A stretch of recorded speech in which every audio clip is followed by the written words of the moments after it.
Welcome to the world of exploration. Welcome to the world of learning. Let's start exploring. Let's start learning. This is your very own education, edifice of education, odyssey of education, English Gurukul platform by Sukriti Joshi ma'am. And this is the one-stop destination for all of you guys out there, for all my learners out there, for all my students, for all my pupils out there to grow with me, to learn with me, and to bloom and blossom with me, right? So with this, we'll get started, right?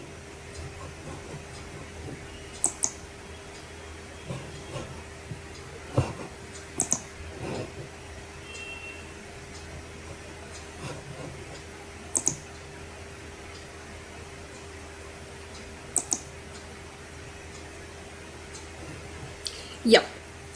So now we had to start off from overexploitation of groundwater, a caselet from Punjab. Well, a caselet from Punjab, right? So it's we are gonna have a look. We are gonna dive deep into the resources, and then we are gonna have a look at how overexploitation was done of groundwater, right? A crisis has unfolded in the fertile plains of Punjab, where groundwater resources have been severely depleted. Punjab was home to Green Revolution, right? So Punjab was home to the Green Revolution that fed a large proportion of our population and contributed to India becoming self-sufficient. Or we can say self-reliant too, right? So we can even make use of the word or the term self-reliant, which is majorly used for India by Gandhiji, right? So we can definitely have a look, right? So in self-reliant in food, today the same state faces issues of sustainability. Now that's the problem. That's the area that we're supposed to look into, right? Today, the same state faces issues of sustainability. Nature has been exploited by a beyond regeneration. So, nature, you aren't, as human beings, we aren't even giving nature time to rejuvenate, to replenish, to organize itself, right? So, nature has been exploited beyond regeneration, that it cannot be regenerated. That's why we have renewable and non-renewable resources, right? So we have to take care of special resources, right? That's why the classification is done, right? So at least in the short term. However, this concern is not particular to Punjab. However, it's not only Punjab that is concerned with this exploration. It's happening all over the parts, it's happening on this mother earth, on all the boundaries that we see, the invisible boundaries or the invisible lines that we get to see on the world map. Suppose this is the world map, right? Or the mother earth. So all across these boundaries we get to see it affects many other states, right? So in 1960s, farmers shifted to high yielding varieties of wheat. So in 1960s, farmers shifted to high yielding varieties of wheat and paddy, right? These required more water than the traditional seeds. So traditional seeds that were used, that were majorly innate, right? So they were majorly used and they did not require much water. But now when we shifted, when in 1960s, farmers shifted to high yielding varieties of wheat and paddy, then these required more water, right, than the traditional seeds, right? And farmers began to extract groundwater to meet this need, and therefore and hence the need for extracting groundwater to meet their need was there, right? From here we get to see that how the extraction of a natural resource is being done, right? And it led to over utilization of the resource, that is groundwater, right? Natural resource. In addition, the supply of free power led to the overpumping of groundwater. So in addition, the supply of free power led to the overpumping of groundwater, a situation still prevalent in much of India today. Modern farming techniques also required the use of chemical pesticides and fertilizers. This we had already read, right? So if we talk about modern age, in modern age we do make use of chemical fertilizers and we do make use of pesticides, right? So fertilizers and pesticides were used, chemical fertilizers and pesticides were used in the modern farming. So the combined effect of these factors, right?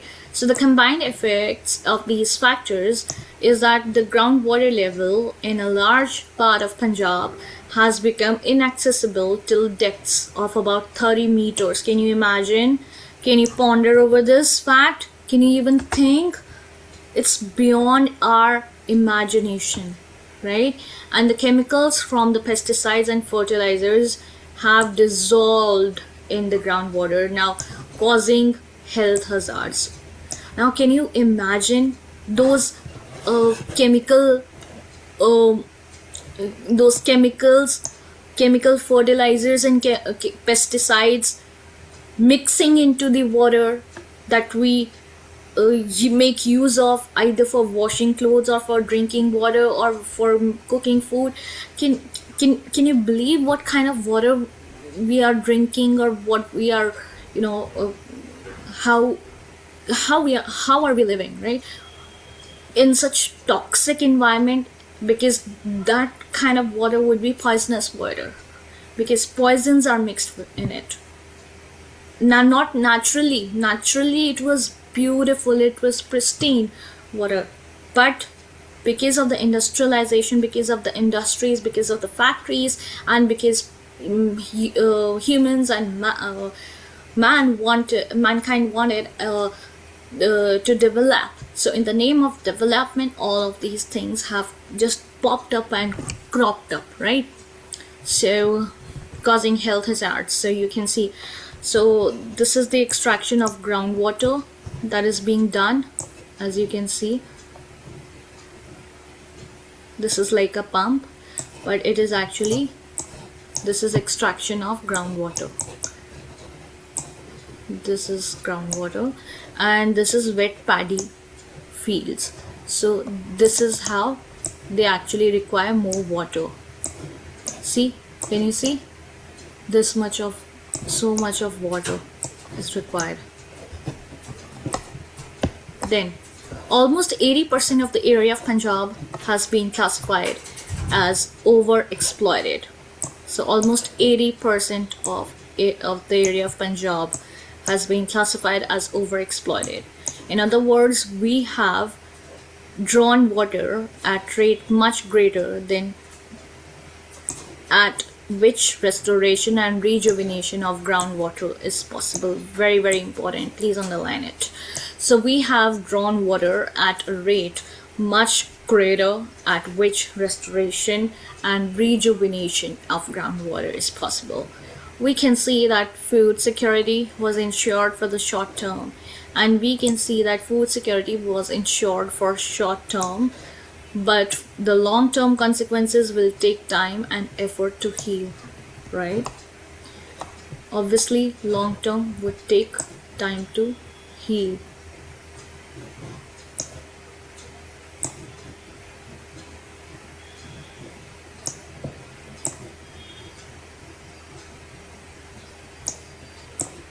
Clear?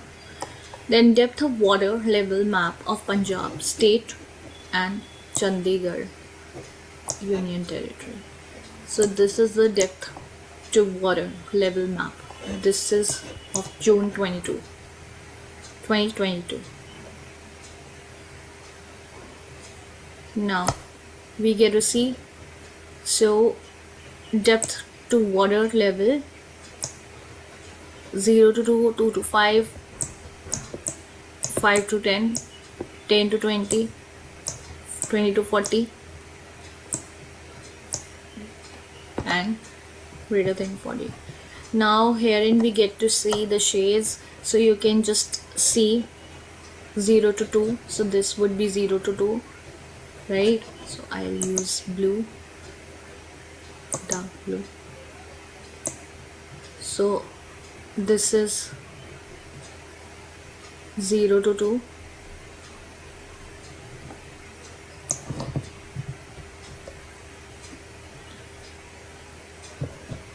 right? I'll just zoom. So this is 0 to 2 area.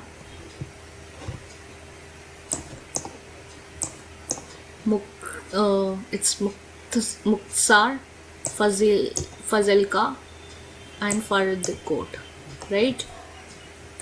And then we have 2 to 5. I'll take a lighter shade. Herein again we get to see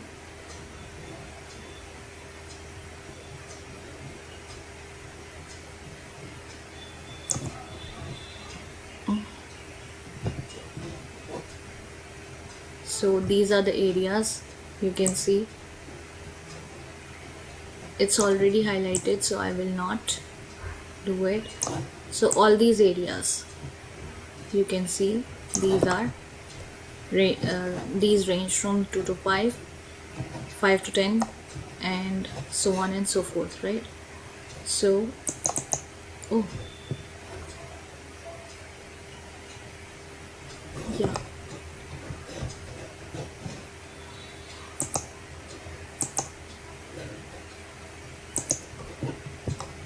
yeah, so then we have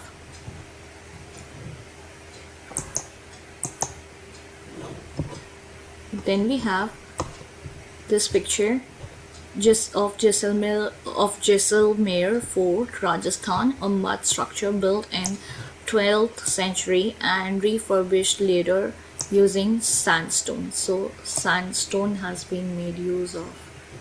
Sandstone.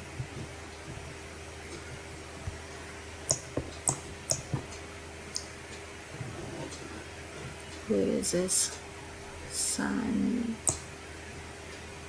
Sandstone, right?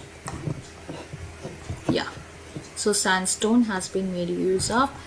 The case of cement. Now we cannot imagine life without cement. Can you imagine life without cement? Nowadays we cannot, but earlier obviously we could imagine life without cement, because we had mud houses, we used to make houses with a lot of advanced technology, according to me, in my opinion. But yeah, definitely in modern age we cannot imagine life without cement. Our houses, our schools and hospitals and other buildings, bridges,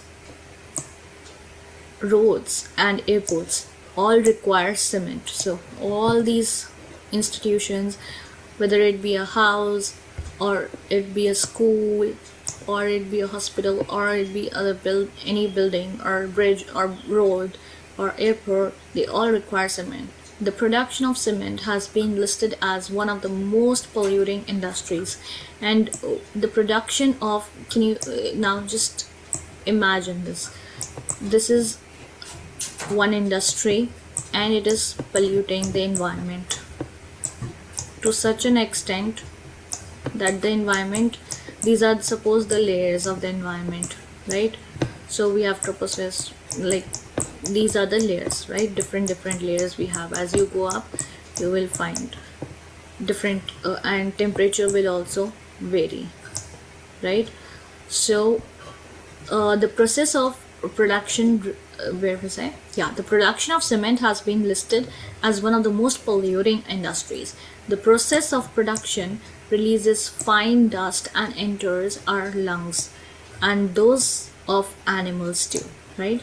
Damaging them, settles on leaves of plants, decreasing their yields, and causes soil and water pollution too. So can you see, this is very, very important, very important,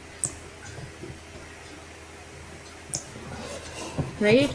Decreasing, so plants also, when it settles on the leaves, right, leaves of plants, it decreases their yields, that is reproduction power too, and causes soil also and water, and causes soil pollution too, and water pollution too, right? Soil degradation as well, right? So the Central Pollution Control Board has created guidelines for cement factories to ensure that the pollution is minimized or eliminated. That pollution is minimized or eliminated, right? In addition, there is a move towards creating alternative materials that reduce pollution. These include the use of traditional materials like stone and mud, new plant-based materials and recycled, new plant-based materials and recycled materials from waste plastic. So in addition, there is a move towards creating an alternative materials that reduce pollution. These include, now these are the important points that you need to remember. These include the use of traditional materials like stone. First is stone, second is mud, which I have spoken before, and new plant-based materials and recycled materials from plastic waste, right? Please go through it, it is very important.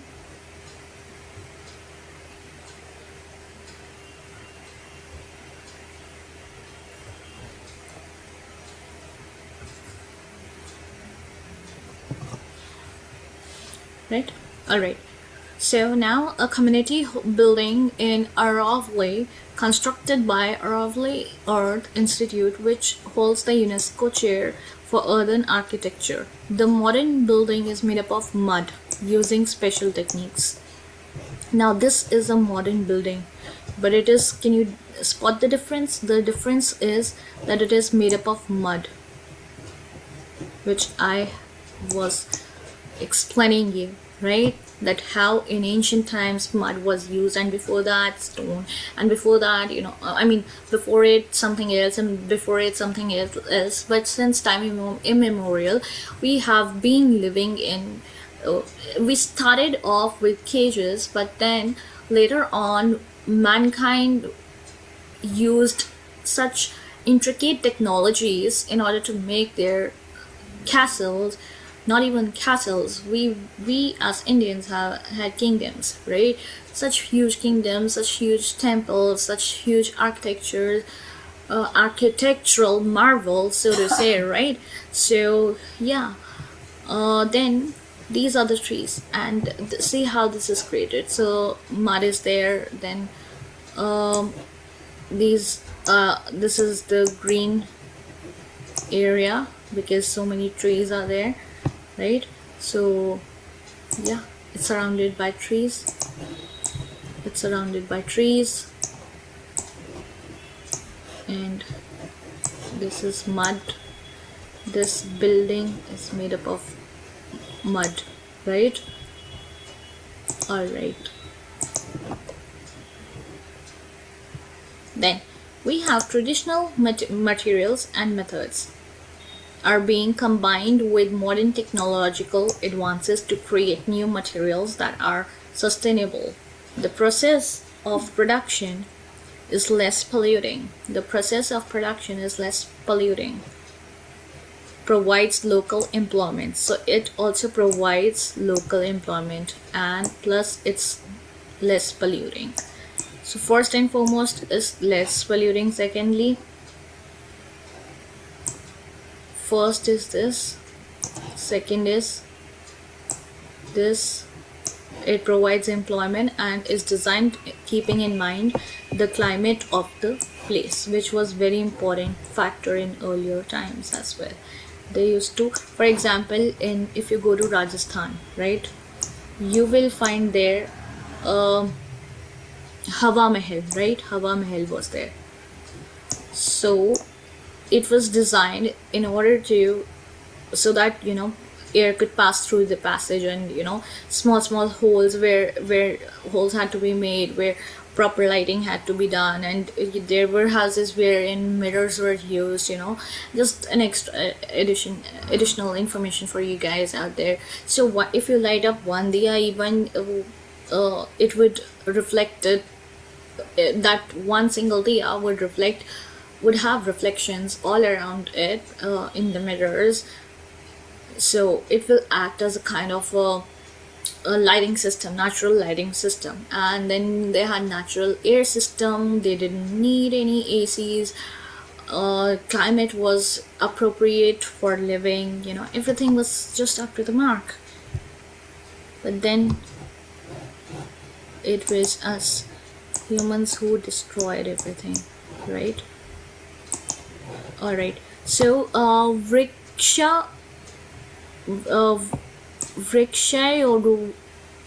I'm sorry, I can't pronounce this. It's Vriksha Ayurveda is an ancient Indian botanical science. Now we, as I was talking about, that we have so much to offer, such as scripture, such as architecture, archaeology, right, and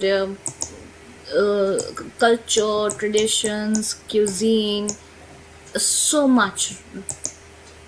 many different religions, which lead to one single superpower, natural cosmic power, right? So, and we have our granths, we have our Vedas, right? So Vriksha Ayurveda is an ancient Indian botanical science that focuses on the study and care of plants. So it focuses on the study and care of plants and trees. Plants and trees, obviously. How can it be? I mean, it can be, but yeah. So it focuses on trees and plants, right? The term comes from Sanskrit with vriksha, meaning tree. वृक्ष का क्या मतलब होता है? पेड़ का क्या, हम यूजुअली हिंदी में पेड़ बोल देते हैं, लेकिन संस्कृत में वृक्ष बोलते हैं ना, वृक्ष. तो वृक्ष मीनिंग ट्री, एंड आयुर्वेद को कंबाइन करके वृक्षा आयुर्वेदा कर दिया है, ठीक है? वृक्षायुर्वेदा, राइट? वृक्ष होता है पेड़, और आयुर्वेद होता है साइंस ऑफ लाइफ और हेल्थ, ठीक है? तो so with vriksha meaning tree and Ayurveda meaning the science of life or health, this traditional knowledge system dates back several millennia and was formalized in texts such as Surapala's Vriksha Ayurveda around the 10th century CE. It has elaborate recommendations on specific plants to be grown. So it has elaborate explanations of why should specific plants be grown in specific area or in specific region. It has some, you guys, it has some logic to it. It is not baseless. It does contain a lot of logic, scientific logic, which is there. It's not only about a specific religion. Hinduism is science, and science is Hinduism. In fact, science is nothing in front of Hinduism, religion. I'm not promoting Hindu religion, but I'm just telling you the real facts, because in Hinduism everything has been carved out and laid down centuries before, right? So and they had the kind of knowledge that we as Gen Z also, and the coming generations will never be able to achieve, right? We can only try our level best to achieve, but still, the kind of knowledge, the kind of wisdom they had, no, we cannot. To be grown on different soil types, and provides intricate methods for seed collection, preservation, and pre-planting treatments. Irrigation techniques are elaborately described with recommendations. So irrigation techniques are elaborately described with recommendations varying across to plant species, growth stage. So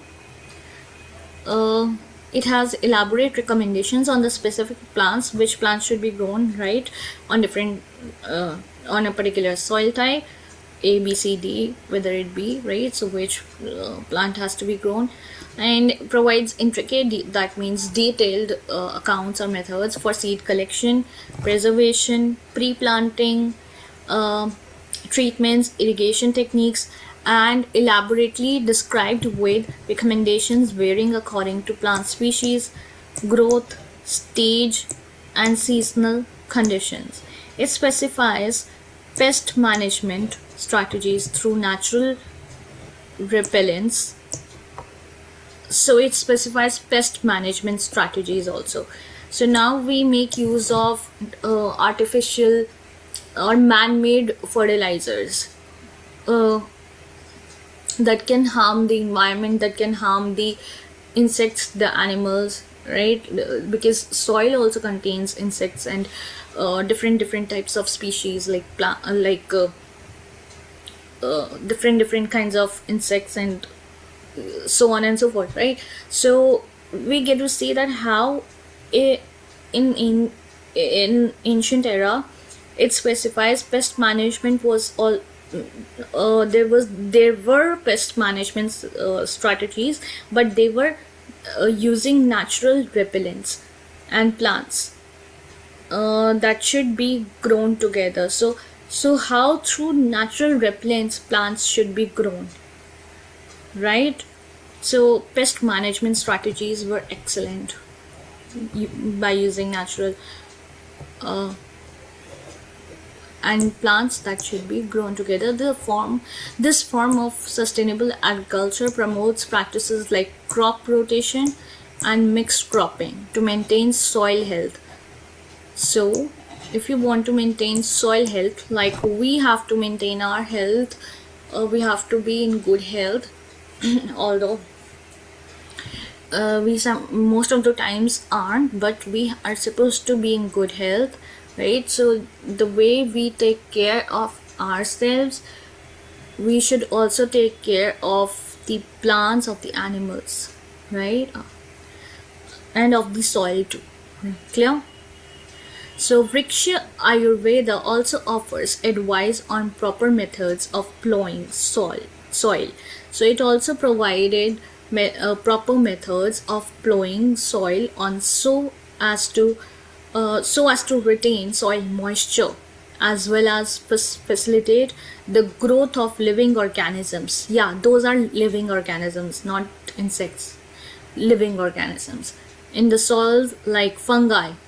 These are the examples now that you're getting, right? So fungi, bacteria, and earthworms. Yeah, earthworms, even ladybird. You know, when I was small, I was a little kid, I used to play in the garden and ladybirds were there. So yeah, but I used to find them on the top of a leaf, right? So Vriksha Ayurveda also offers advice on proper methods of plowing soil so as to retain soil moisture, as well as facilitate growth of living organisms in the soil like fungi, bacteria, and earthworms. Then we have a cascade for Sikkim. So figure 1.20, organic farming in Sikkim. So you get to see this is how organic farming is done. So they have these special not bags but टोकरीज, ठीक है, टोकरीज कहते हैं इनको. टोकरीज भी नहीं कहते. I'll search and then I'll let you know. इसका special name होता है, ठीक है. ये so these people, they collect for example, in Assam you have the concept of going out and collecting tea. They produce tea and coffee, and so beans they have to, the way they grow. So it's similar to that. So Pema's family farm in Sikkim faced declining yields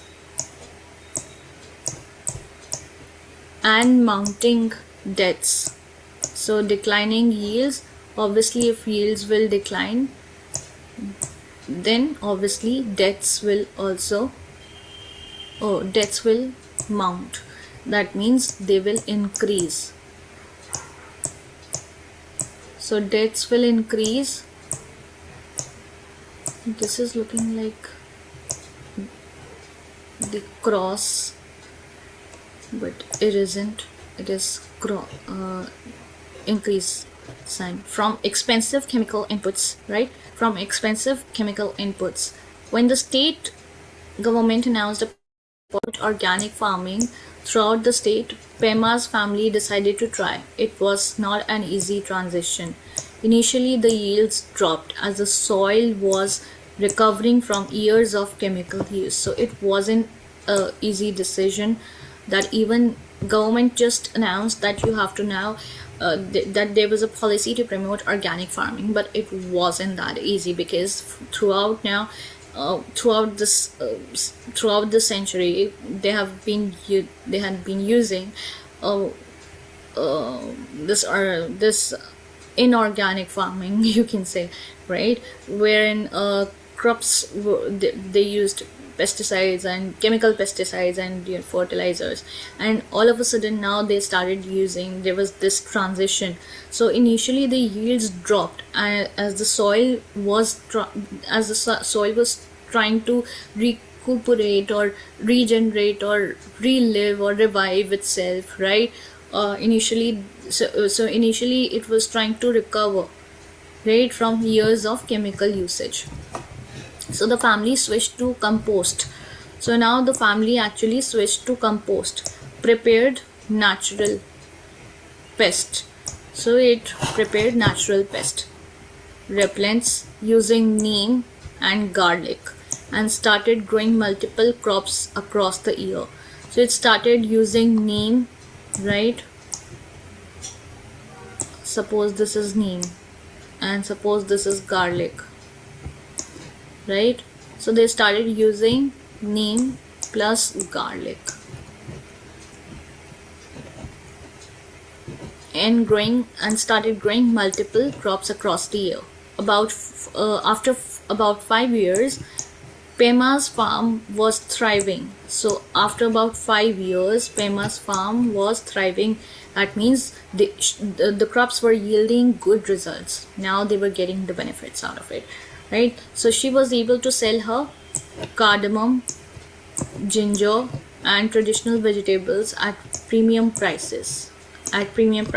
So like I have my premium batch, do enroll in it, right? So do enroll in my premium batch, in my golden so I have silver, golden and platinum batches. Do enroll in my premium batches. All batches are premium and up to the mark. So do enroll yourself, for if you're preparing for CTET, for any government exam, or for if you're a student and studying in class 6th, enroll yourself in my course, in Sukriti Joshi ma'am's course, right?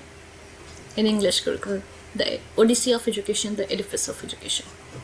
Alright, so in 2016, Sikkim became a 100% organic state. So in 2016, we get to see that how Sikkim became 100% organic state. So it became 100% organic state. Which state? Sikkim.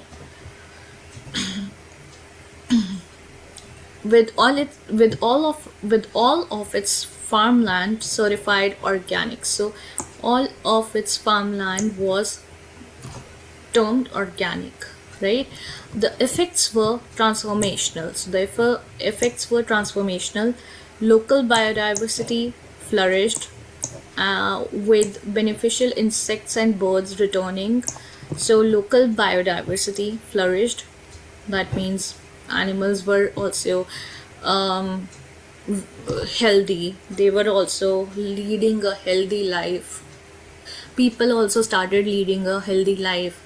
Animals also started leading a healthy life. So all the birds and insects that had actually gone away, they also started coming back. They started they returned. So, and tourism increased, and with this tourism increased, which will actually lead to growth in economy, right? If you study economics, therein you will get to see this growth in economy. Clear? So, as visitors came to see the organic farming model, and farmers' incomes grew by 20% on average. Today's Sikkim serves as a global model, demonstrating that an entire region can successfully transition to sustainable agricultural practices while improving both ecological and economic outcomes. So we can actually, go towards the lane of growth, right? Both ecological and in economical outcomes. So E square, you can say, ecological and economic, E square, right? E to the power of 2, you might have studied in maths, right? Alright, so for now this is it. I'll be continuing with my next lecture, so see you soon. I hope you liked my video. Let me just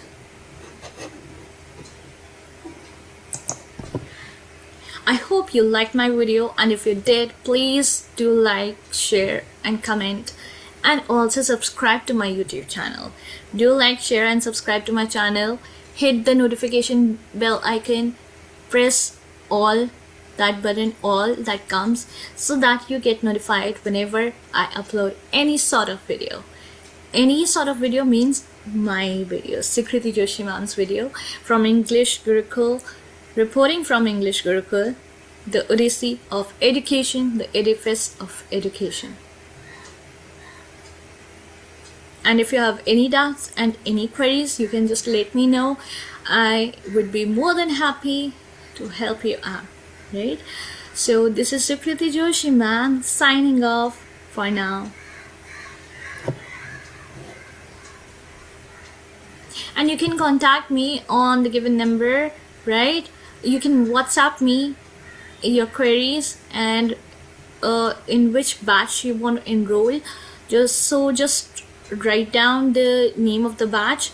क्या करना है आपको, अपनी batch का जो भी आप silver ले रहे हैं, प्लैटिनम ले रहे हैं या आप गोल्ड ले रहे हैं, आप उस बैच का नेम एंड अपना name and just contact us, and we will let you know about the payment process. Thank you.